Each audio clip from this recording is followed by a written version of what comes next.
Friends, welcome back to my channel. ಇವತ್ತು ನಾವು ಪಾಲಿಗ್ನಲ್ ಲೇಸೋ ಟೂಲ್ನ ಕಲ್ತ್ಕೊಳ್ಳೋಣ. Last ಕ್ಲಾಸಲ್ಲಿ ನಾವು ಲ್ಯಾಸೋ ಟೂಲ್ನ ಕಲ್ತಿದ್ವಿ. ಇವಾಗ ನಾವು ಪಾಲಿಗ್ನಲ್ ಲ್ಯಾಸೋ ಟೂಲ್ನ ಕಲ್ತ್ಕೊಳ್ಳೋಣ. ಸೊ ಲ್ಯಾಸೋ ಟೂಲಲ್ಲಿ ಮೂರು ಟೂಲ್ಸ್ ಇದೆ. ಫ್ಲೈಔಟ್ ಇದೆ ಆ್ಯಕ್ಚುಲಿ. ಒಂದು ಲ್ಯಾಸೋ ಟೂಲು, ಇನ್ನೊಂದು ಪಾಲಿಗ್ನಲ್ ಲೇಸೋ ಟೂಲು, ಇನ್ನೊಂದು ಮ್ಯಾಗ್ನೆಟಿಕ್ ಲೇಸೋ ಟೂಲು. ಸೊ ಲ್ಯಾಸೋ ಟೂಲ್ನ ಲಾಸ್ಟ್ ಕ್ಲಾಸಲ್ಲಿ ಹೇಳಿದ್ನಿ. ಇವಾಗ ನಾವು ಪಾಲಿಗ್ನಲ್ ಲೇಸೋ ಟೂಲ್ನ ನೋಡೋಣ. ಸೊ ಈ ಪಾಲಿಗ್ನಲ್ ಲೇಸೋ ಟೂಲ್ ಆಗಿರ್ಬೋದು ಅಥವಾ ಈ ಮಾರ್ಕೆಟ್ ಟೂಲ್ ಆಗಿರ್ಬೋದು, ಇವನ್ನೆಲ್ಲ ನಾವೇನಂತ ಹೇಳ್ತೀವಪ್ಪ ಅಂದರೆ ಸೆಲೆಕ್ಷನ್ ಟೂಲ್ ಅಂತ ಹೇಳ್ತೀವಿ. ಸೆಲೆಕ್ಟ್ ಮಾಡೋದಕ್ಕೆ ಲೈಕ್ ರೆಕ್ಟ್ಯಾಂಗ್ಲರ್ ಅಥವಾ ಸರ್ಕಲ್ ಟೈಪ್ ಸೆಲೆಕ್ಷನ್ ಇತ್ತು ಅಂದರೆ ಅವಾಗ ನಾವು ಮಾರ್ಕೆಟ್ ಟೂಲ್ಸ್ನ ಯೂಸ್ ಮಾಡ್ತೀವಿ. ಇದನ್ನು ಬಿಟ್ಟು ಬೇರೆ ಥರ ಸೆಲೆಕ್ಷನ್ ಅಂದರೆ ಅವಾಗ ನಾವು lasso tool, polygonal lasso tool ಅಥವಾ ಮ್ಯಾಗ್ನೆಟಿಕ್ ಲೇಸೋ ಟೂಲ್ನ ಯೂಸ್ ಮಾಡ್ತೀವಿ. ಸೊ ಫ್ರೀ ಫಾರ್ಮ್ ಸೆಲೆಕ್ಷನ್ಗೆ ಲ್ಯಾಸೋ ಟೂಲ್ ಯೂಸ್ ಮಾಡ್ತೀವಿ. ಪೆನ್ ಟೂಲ್ನ ಬಿಟ್ಟು ಜಾಸ್ತಿ ಯೂಸ್ ಮಾಡುವಂಥ ಟೂಲ್ ಯಾವುದಪ್ಪ ಅಂದರೆ ಪಾಲಿಗ್ನಲ್ ಲೇಸೋ ಟೂಲ್. ಸೊ ನಾವು ಏನೇ ಒಂದು ಫೋಟೋಶಾಪಲ್ಲಿ ಆಪ್ರೇಷನ್ ಮಾಡೋದಕ್ಕಿಂತ ಮುಂಚೆ ಏನಪ್ಪ ಮಾಡಬೇಕಂದ್ರೆ, ಒಂದು ಇಮೇಜ್ ಮೇಲೆ ವರ್ಕ್ ಮಾಡಬೇಕು ಅಂದರೆ ಫಸ್ಟ್ ನಂದು ಏನು ಇಮೇಜ್ ಇದೆ ಅದು ಒಂದು ಡುಪ್ಲಿಕೇಟ್ ಲೇಯರ್ನ ಕ್ರಿಯೇಟ್ ಮಾಡ್ಕೋಬೇಕು. ಸೊ ಡುಪ್ಲಿಕೇಟ್ ಲೇಯರ್ ಕ್ರಿಯೇಟ್ ಮಾಡ್ಕೊಳ್ಳೋದ್ರಿಂದ ಏನಪ್ಪ ಆಗುತ್ತೆ ಅಂದರೆ, ಸೊ ನಾನು ವರ್ಕ್ ಮಾಡಬೇಕಾದ್ರೆ ಮೇನ್ ಇಮೇಜ್ ಏನಿದೆ ಅದಕ್ಕೆ ಡ್ಯಾಮೇಜ್ ಆಗೋದಿಲ್ಲ. ಸೊ ಯಾಕೆಂದರೆ ನನಗೆ ಒರಿಜಿನಲ್ ಕಾಪಿ ಹಾಗೆ ಇರುತ್ತೆ. ಹೇಗೆ ಕ್ರಿಯೇಟ್ ಮಾಡ್ತೀವಿ ಡುಪ್ಲಿಕೇಟ್ ಲೇಯರ್ ಅಂದರೆ, ಜಸ್ಟ್ ಲೇಯರ್ನ ಸೆಲೆಕ್ಟ್ ಮಾಡ್ಕೊಂಡು ರೈಟ್ ಕ್ಲಿಕ್ ಮಾಡಿ ಡುಪ್ಲಿಕೇಟ್ ಲೇಯರ್ ಅಂತ ಕಮಾಂಡ್ ಇದೆಯಲ್ಲ, ಇದ್ರ ಮೇಲೆ ಪ್ರೆಸ್ ಮಾಡಿದ್ರೆ ನನಗೆ ಲೇಯರು ಡುಪ್ಲಿಕೇಟ್ ಆಗುತ್ತೆ. ಸೊ ಬೇಡ ಅಂದರೆ ಲೇಯರ್ನ ಸೆಲೆಕ್ಟ್ ಮಾಡ್ಕೊಂಡು ಡಿಲೀಟ್ ಅಂದರೆ ನನಗೆ ಆ ಲೇಯರು ಡಿಲೀಟ್ ಆಗುತ್ತೆ. ಸೊ ವರ್ಕ್ ಮಾಡೋಣ ಈಗ. ಸೊ ಪಾಲಿಗ್ನಲ್ ಲೇಸೋ ಟೂಲ್ಗೂ ಕೂಡ ಶಾರ್ಟ್ಕಟ್ ಕೀ ಎಲ್ಲು, ಲ್ಯಾಸೋ ಟೂಲ್ಗೂ ಎಲ್ಲು. ಸೊ ನಾನು ಹಿಂದಿನ ಕ್ಲಾಸಲ್ಲಿ ಹೇಳ್ದಂಗೆ ಈಗ ಲೇಸೋ ಟೂಲ್ನ ಸೆಲೆಕ್ಟ್ ಮಾಡ್ಕೊಂಡಿದ್ದೀನಿ. ಸೊ ಈ ಪಾಲಿಗ್ನಲ್ ಲೇಸೋ ಟೂಲ್ ಬೇಕಂದ್ರೆ ಶಿಫ್ಟ್ ಇಟ್ಕೊಂಡು ಎಲ್ ಪ್ರೆಸ್ ಮಾಡಿದ್ರೆ ನನಗೆ ಪಾಲಿಗ್ನಲ್ ಲೇಸೋ ಟೂಲು ಬರುತ್ತೆ. ಓಕೆ, ಸೊ ಇವಾಗ ಫಾರ್ ಎಕ್ಸಾಂಪಲ್ ಇವಾಗ ನಾನಿಲ್ಲಿ ಈ ಡಿಸೈನ್ ಇದೆಯಲ್ಲ ಇದರದ್ದು ಕಲರ್ ಚೇಂಜ್ ಮಾಡಬೇಕು ಅಂದ್ಕೊಳ್ಳಿ. ಆವಾಗ ನಾನು ಲೈಕ್ ಪಾಲಿಗ್ನಲ್ ಲೇಸೋ ಟೂಲ್ನ ಯೂಸ್ ಮಾಡ್ತೀವಿ. ಲೈಕ್ ನನಗೀಗ ರೆಕ್ಟ್ಯಾಂಗಲ್ ಅಥವಾ ಸ್ಕ್ವಯರ್ ಅಥವಾ ಎಲಿಪ್ಟಿಕಲ್ ಅಥವಾ ಸರ್ಕಲ್ ಶೇಪ್ ಬಿಟ್ಟು ಬೇರೆ ಯಾವ್ದಾದ್ರು ಶೇಪ್ ಸೆಲೆಕ್ಟ್ ಮಾಡಬೇಕು ಅಂದರೆ ಪಾಲಿಗ್ನಲ್ ಶೇಪು, ಆವಾಗ ನಾವು ಈ ಲೇಸೋ ಟೂಲ್ನ ಯೂಸ್ ಮಾಡ್ತಿದ್ದೀವಿ. ಸೊ ಝೂಮ್ ಮಾಡ್ಕೊಳ್ಳೋಣ. ಸೊ ನಾನು ನಿಮ್ಗೆ ಇಲ್ಲಿ ತೋರಿಸ್ತೀನಿ. ಸೊ ಇವಾಗ ನಾನು ಲ್ಯಾಸೋ ಟೂಲ್ನ ತೊಗೊಂಡಿದ್ದೀನಿ. ಸೊ ಇದನ್ನ ಸ್ಟಾರ್ಟಿಂಗ್ ಪಾಯಿಂಟ್ ಅಂತ ಅಂದ್ಕೊಳ್ಳೋಣ. ಸೊ ಇನ್ನೊಂದು ಸ್ವಲ್ಪ ಝೂಮ್ ಮಾಡ್ಕೋತೀನಿ. ಸೊ ನಾನು ಹೇಳ್ದಂಗೆ ಫಸ್ಟ್ ಟೈಮೇ ಟ್ರೇಸ್ ಮಾಡೋದಕ್ಕೆ ನೀಟಾಗಿ ಬರೋದಿಲ್ಲ. ಒಂದು 4-5 ಸಾರಿ ಪ್ರಾಕ್ಟೀಸ್ ಮಾಡಿದ್ರೆ ಬರುತ್ತೆ. ಜಸ್ಟ್ ಇದು ಹೇಗಪ್ಪ ಮಾಡ್ತೀವಂದರೆ, ಜಸ್ಟ್ ಇಲ್ಲಿ ಹೋಗಿ ಸ್ಟಾರ್ಟಿಂಗ್ ಪಾಯಿಂಟಲ್ಲಿ ಕ್ಲಿಕ್ ಮಾಡ್ತೀವಿ. ಕಾಣಿಸ್ತಿದೆಯಲ್ಲ ಇನ್ನು ನಿಮಗೆ, ಜಸ್ಟ್ ಕ್ಲಿಕ್ ಮಾಡ್ತಾ ಹೋಗ್ತೀವಿ.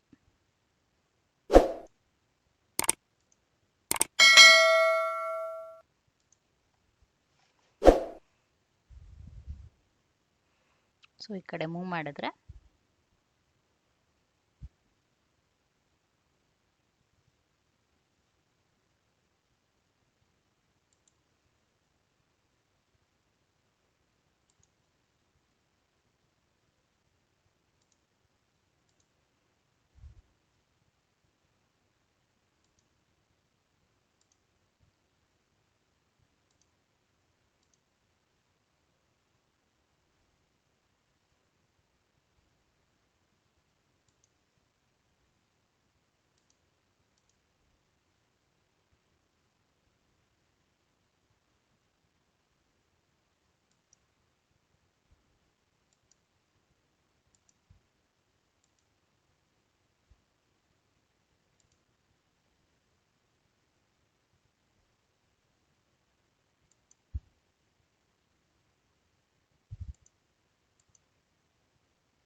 ಸೊ ಸೆಲೆಕ್ಷನ್ ಕಾಣಿಸ್ತಾ ಇದೆ ಅಂದ್ಕೊತೀನಿ.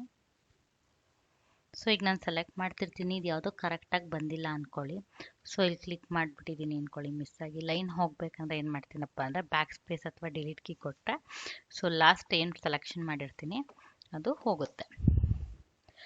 ಸೊ ನೀವು ಮೌಸಲ್ಲಾದರೂ ಮಾಡ್ಬೋದು, ಇಲ್ಲ ನಿಮ್ಮ ಹತ್ರ ಸ್ಟೈಲಸ್ ಇತ್ತಂದರೆ ಸ್ಟೈಲಸ್ ಯೂಸ್ ಮಾಡ್ಕೊಂಡಾದರೂ ಮಾಡ್ಬೋದು.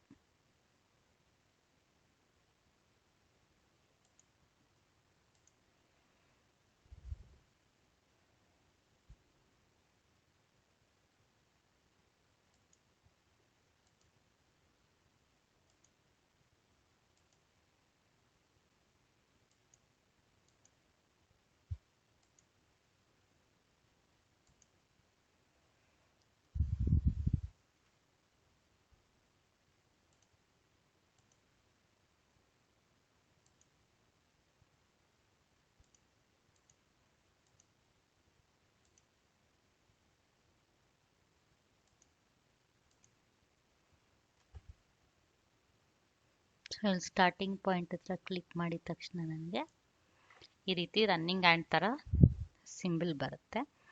ಸೊ ಈಗ ಯಾವ ಲೇಯರ್ ಬೇಕು, ಬ್ಯಾಕ್ಗ್ರೌಂಡ್ ಲೇಯರ್ ಬಿಟ್ಟು ಇನ್ನೊಂದು ಲೇಯರ್ನ ಸೆಲೆಕ್ಟ್ ಮಾಡಿಕೊಂಡು ಲೈಕ್ ಕಲರ್ ಚೇಂಜ್ ಮಾಡಬೇಕಂದ್ರೆ ಜಸ್ಟ್ ಇಮೇಜ್ಗೆ ಹೋಗಿ ಅಡ್ಜಸ್ಟ್ಮೆಂಟ್ಗೆ ಹೋಗಿ ಹ್ಯೂ ಅಥವಾ ಸ್ಯಾಚುರೇಷನ್ನ ಸೆಲೆಕ್ಟ್ ಮಾಡ್ಕೊತೀವಿ, ಅಥವಾ ಕಲರ್ ಬ್ಯಾಲೆನ್ಸ್ಗೆ ಹೋಗ್ತೀವಿ. ಸೊ ಇಲ್ಲಿ ಯಾವ ಕಲರ್ಗೆ ಬೇಕು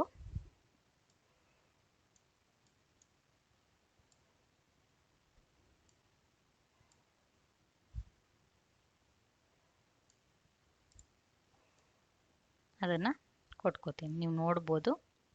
ಸೊ ಮುಂಚೆ ಇದ್ದಿದ್ದ ಕಲರ್ ನನಗೆ ಬಂದ್ಬಿಟ್ಟು, ಸೊ ಇದು ಡಿಸೆಲೆಕ್ಟ್ ಆಗಬೇಕಂದ್ರೆ ಜಸ್ಟ್ ಕಂಟ್ರೋಲ್ ಡಿ ಅಂದರೆ ಡಿಸೆಲೆಕ್ಟ್ ಆಗುತ್ತೆ. ಸೊ ನೀವು ನೋಡ್ಬೋದು ಮುಂಚೆ ಇದ್ದಿದ್ದು ಈ ಕಲರು, ಸೊ ಇವಾಗ ಚೇಂಜ್ ಆದಮೇಲೆ ಇರೋದು ಈ ಕಲರ್. ಸೊ ಈ ರೀತಿ ಸೆಲೆಕ್ಷನ್ಸ್ ಮಾಡಬೇಕಂದ್ರೆ ನಾವು ಪಾಲಿಗನಲ್ ಲೇಸೋ ಟೂಲ್ನ ಯೂಸ್ ಮಾಡ್ತೀವಿ.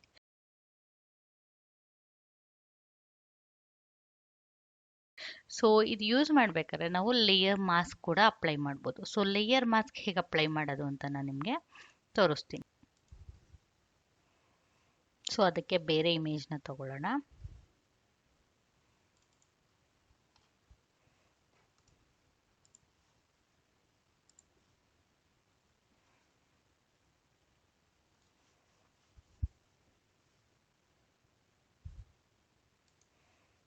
ಸೊ ಇವಾಗ ನನಗೆ ದಾರಿ ಏನಿದೆ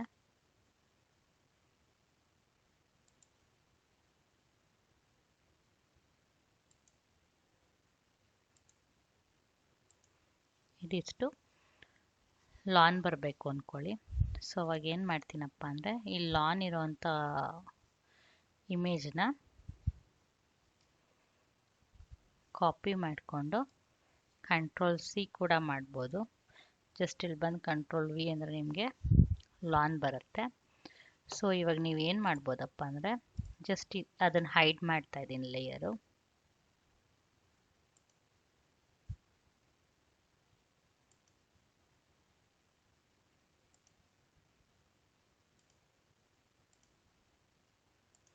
ಜಸ್ಟ್ ಈ ರೀತಿ ಸೆಲೆಕ್ಟ್ ಮಾಡ್ತೀವಲ್ವ. ಸೊ ಸೆಲೆಕ್ಟ್ ಮಾಡಿದಾಗ ಏನು ಮಾಡ್ಬೋದು, ಲೇಯರ್ ಮಾಸ್ಕ್ನ ಅಪ್ಲೈ ಮಾಡ್ಬೋದು. ಲೇಯರ್ ಮಾಸ್ಕ್ನ ಅಪ್ಲೈ ಮಾಡಬೇಕಂದ್ರೆ ಏನು ಮಾಡ್ತೀವಪ್ಪ ಅಂದರೆ ಲೇಯರ್ ಮೆನ್ಯೂಗೆ ಹೋಗಿ ಲೇಯರ್ ಮಾಸ್ಕ್ಗೆ ಹೋಗಿ ಹೈಡ್ ಸೆಲೆಕ್ಷನ್ ಅಂತ ಕೊಟ್ಟರೆ ಈಗ ನೀವೇನು ಸೆಲೆಕ್ಟ್ ಮಾಡಿರ್ತೀರಾ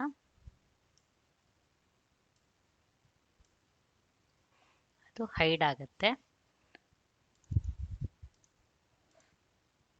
ಸೊ ಆ ಜಾಗದಲ್ಲಿ ಜಸ್ಟ್ ನೀವೇನು ತೋರಿಸಿದ್ದೀರಾ ಆ ಇಮೇಜು ಬರುತ್ತೆ. Photoshop CS6 lasso tools. Lasso ಟೂಲಲ್ಲಿ ಸೆಕೆಂಡ್ ಒನ್ ಬಂದು polygonal lasso tool, shortcut key ಬಂದು L.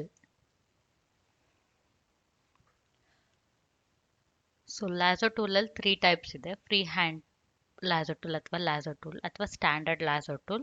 ಸೆಕೆಂಡ್ ಒನ್ ಬಂದು polygonal lasso tool. Third one ಬಂದು ಮ್ಯಾಗ್ನೆಟಿಕ್ ಲ್ಯಾಸೋ ಟೂಲ್. ಸೊ ನಾವಿವತ್ತು ನೋಡ್ತಾ ಇರೋದು ಯಾವುದಪ್ಪ ಅಂದರೆ polygonal lasso tool. It is used to make freedom selection in an image in the form of polygonal areas. We click at different points to obtain a selection as a polygon with points as its vertices. So ನನಗೆ ಇವಾಗ square shape ಬಿಟ್ಬಿಟ್ಟು ಇವಾಗ ಬೇರೆ ಶೇಪ್ಸಲ್ಲಿ ಯಾವ್ದಾದ್ರು ಇತ್ತು ಅಂದರೆ, for example ಇವಾಗ ಬಿಲ್ಡಿಂಗ್ದು roof ಅಥವಾ ಒಂದು ಬಿಲ್ ಬೋರ್ಡ್ ಇರುತ್ತೆ, ಅಲ್ಲಿ ಬೇರೆ ಏನಾದರೂ ಟೆಕ್ಸ್ಟ್ ಹಾಕಬೇಕು ಅಂದರೆ ಆ ಟೈಮಲ್ಲೆಲ್ಲ ನಾವು ಸೆಲೆಕ್ಷನ್ಗೆ ಪಾಲಿಗನಲ್ ಲೇಸೋ ಟೂಲ್ನ ಯೂಸ್ ಮಾಡ್ತೀವಿ. ಜಸ್ಟ್ ಕ್ಲಿಕ್ ಮಾಡ್ತಾ ಹೋದಂಗೆ ನನಗೆ ಸೆಲೆಕ್ಷನ್ ಆಗ್ತಾ ಹೋಗುತ್ತೆ. ಸೊ ನೀವು ಯಾವ್ದಾದ್ರು ಸೆಲೆಕ್ಷನ್ ಅಂಡು ಮಾಡಬೇಕಂದ್ರೆ ಸೆಲೆಕ್ಟ್ ಮಾಡ್ತಾ ಇರ್ಬೇಕು, ಕ್ಲಿಕ್ ಮಾಡಿರೋದನ್ನ ಲಾಸ್ಟ್ ಕ್ಲಿಕ್ನ. ಸೊ ಬ್ಯಾಕ್ ಸ್ಪೇಸ್ ಒತ್ತಿದ್ರೆ ಸೊ ಲಾಸ್ಟ್ ಕ್ಲಿಕ್ ಏನು ಮಾಡಿರ್ತೀರ ಅದು ಅಂಡು ಆಗುತ್ತೆ. ಮ್ಯಾಗ್ನೆಟಿಕ್ ಲೇಸೋ ಟೂಲ್ ನೆಕ್ಸ್ಟ್ ಕ್ಲಾಸಲ್ಲಿ ನೋಡೋಣ. So polygonal lasso tool. The polygonal lasso tool is useful for drawing straight-edged segments of a selection border. It is perfect for selecting objects like buildings and products. ನಾ ಹೇಳ್ದಂಗೆ buildings ಅಥವಾ ಬೇರೆ ಏನಾದ್ರು products ಇತ್ತು ಅಂದರೆ ಆವಾಗ ನಾವು ಯಾವ್ದು square shape rectangular like polygon ಆ ಥರ ಇರುತ್ತೆ ಸೆಲೆಕ್ಷನಲ್ಲಿ. ಅದು ಆವಾಗ ನಾವು ಪಾಲಿಗನಲ್ ಲೇಸೋ ಟೂಲ್ನ ಯೂಸ್ ಮಾಡ್ತೀವಿ. ಸೊ ಹೇಗೆ ವರ್ಕ್ ಮಾಡ್ತೀವಪ್ಪ ಅಂದರೆ ಪಾಲಿಗನ್ ಲೇಸರ್ ಟೂಲ್ನ ಸೆಲೆಕ್ಟ್ ಮಾಡಿಕೊಂಡು ಇಮೇಜ್ ಮೇಲೆ ಸ್ಟಾರ್ಟ್ ಪಾಯಿಂಟ್ ಅಂದ್ಬಿಟ್ಟು ಕ್ಲಿಕ್ ಮಾಡ್ತೀವಿ. ಅದಾದಮೇಲೆ ಎಲ್ಲೆಲ್ಲಿ ಬೇಕೋ ಅಲ್ಲೆಲ್ಲ ಕ್ಲಿಕ್ ಮಾಡ್ತಾ ಹೋಗ್ತೀವಿ. ಸೊ ಸ್ಟ್ರೈಟ್ ಸೆಗ್ಮೆಂಟ್ನ ಡ್ರಾ ಮಾಡಬೇಕಂದ್ರೆ ಏನು ಮಾಡ್ತೀವಿ ಅಂದರೆ ಪಾಯಿಂಟರ್ ಎಷ್ಟು ದೂರದಲ್ಲಿ ಬೇಕಲ್ಲಿ ಹೋಗಿ ಜಸ್ಟ್ ಕ್ಲಿಕ್ ಮಾಡ್ತೀವಿ. To draw a straight segment, position the pointer where you want the first straight segment to end and click. So ಎಲ್ಲಿ ಎಂಡ್ ಆಗಬೇಕಾದ್ರೆ ಜಸ್ಟ್ ಕ್ಲಿಕ್ ಮಾಡ್ತೀರಾ. Continue clicking to set end points for subsequent segments. ಹಾಗೆ ಎಲ್ಲೆಲ್ಲಿಗೆ end point ಬೇಕೋ ಅಲ್ಲೆಲ್ಲ click ಮಾಡ್ತಾ ಹೋದ್ರೆ ನಿಮ್ಗೆ ಏನಾಗುತ್ತೆ ಕಂಟಿನ್ಯೂಟಿ ಆಗ್ತಾ ಹೋಗುತ್ತೆ. To draw a straight line at multiples of 45 degree ಅಂದರೆ 45 ಡಿಗ್ರಿನಲ್ಲಿ ಆ್ಯಂಗಲ್ ಬರಬೇಕು ಅಂದರೆ ಅವಾಗ ನಾವು ಮೂವ್ ಮಾಡ್ಬೇಕಾದ್ರೆ ಶಿಫ್ಟ್ ಕೀ ಹೋಲ್ಡ್ ಮಾಡಿದ್ರೆ ನಾವು ನೆಕ್ಸ್ಟ್ ಸೆಗ್ಮೆಂಟಿಗೆ ಹೋಗೋಕ್ಕಿಂತ ಮುಂಚೆ ಆವಾಗ ಕರ್ವ್ ಆಗಿ ಬರುತ್ತೆ. To draw a free hand segment hold on alt key and drag. So free ಫಾರ್ಮಾಗಿ ಫ್ರೀ ಹ್ಯಾಂಡ್ ಸೆಗ್ಮೆಂಟಲ್ಲಿ ಡ್ರಾ ಮಾಡಬೇಕು ಅಂದರೆ ಆಲ್ಟ್ ಇಟ್ಕೊಂಡು ಡ್ರ್ಯಾಗ್ ಮಾಡಿದ್ರೆ ನಮಗೆ ಫ್ರೀ ಹ್ಯಾಂಡ್ ಸೆಗ್ಮೆಂಟ್ ಬರುತ್ತೆ. ಸೊ ಫಿನಿಶ್ ಆದಮೇಲೆ ಮೌಸ್ ಬಟನ್ನ ರಿಲೀಸ್ ಮಾಡಬೇಕಾಗತ್ತೆ. ನಾನು ಹೇಳ್ದಂಗೆ to erase recently drawn straight segment press delete key. Straight ಸೆಗ್ಮೆಂಟ್ನ ಡಿಲೀಟ್ ಮಾಡಬೇಕಂದ್ರೆ ಡಿಲೀಟ್ ಕೀ ಅಥವಾ ಬ್ಯಾಕ್ ಸ್ಪೇಸ್ನ ಪ್ರೆಸ್ ಮಾಡ್ಬೋದು. Close the selection border. So ಯಾವುದಿದೆ ಅದನ್ನು ಕಂಪ್ಲೀಟ್ ಆದಮೇಲೆ ಸೆಲೆಕ್ಷನ್ ಬಾರ್ಡರ್ನ ಕ್ಲೋಸ್ ಮಾಡಬೇಕು. Position the polygonal laser pointer over the starting point. A closed circle appears next to the pointer and click. If the pointer is not over the starting point, double click the polygonal laser tool point or control click. So ನೀವು ಎಂಡಿಗೆ close ಆಗಿಲ್ಲ ಅಂದರೆ ಅವಾಗ control ಇಟ್ಕೊಂಡು click ಮಾಡಿದ್ರೆ ಅಥವಾ double click ಮಾಡಿದ್ರೆ ಪಾಲಿಗನಲ್ laser tool pointer end ಆಗುತ್ತೆ. ಐ ಮೀನ್ ಎಂಡಿಂಗ್ ಪಾಯಿಂಟಿಗೆ ರೀಚ್ ಆಗುತ್ತೆ. ಸ್ಟಾರ್ಟಿಂಗ್ ಪಾಯಿಂಟ್ ಎಂಡಿಂಗ್ ಪಾಯಿಂಟ್ ಎರಡು ಮ್ಯಾಚ್ ಆಗುತ್ತೆ. ಆಮೇಲೆ ನಮಗೆ ರನ್ನಿಂಗ್ ಆ್ಯಂಡ್ಸ್ ಥರ ಸೆಲೆಕ್ಷನ್ನು ಕಾಣಿಸುತ್ತೆ. ಸೊ ಸೆಲೆಕ್ಷನ್ನ ಮಾಡಬೇಕಾದ್ರೆ ನಾನು ಹಳೆ ವೀಡಿಯೋಸಲ್ಲಿ ಹೇಳ್ದಂಗೆ ಹೊಸದಾಗಿ ಆ್ಯಡ್ ಮಾಡಬೇಕಂದ್ರೆ ನ್ಯೂ, ಇರೋದಕ್ಕೆ ಇರೋ ಸೆಲೆಕ್ಷನ್ಗೆ ಬೇರೆ ಏನಾದ್ರು ಆ್ಯಡ್ ಮಾಡಬೇಕಂದ್ರೆ ಆ್ಯಡ್ ಸೆಲೆಕ್ಷನ್, ಇರೋ ಸೆಲೆಕ್ಷನಲ್ಲಿ ಏನಾದ್ರು ಬೇಡ ಅಂತ ಸಬ್ಸ್ಟ್ರಾಕ್ಟ್ ಸೆಲೆಕ್ಷನ್. ಎರಡರಲ್ಲೂ ಕಾಮನ್ ಆಗಿರೋವಂಥದ್ದನ್ನು ಸೆಲೆಕ್ಟ್ ಮಾಡಬೇಕು ಅಂದರೆ ಆವಾಗ ಇಂಟರ್ಸೆಕ್ಟ್ ವಿತ್ ಕೊಡ್ತೀವಿ.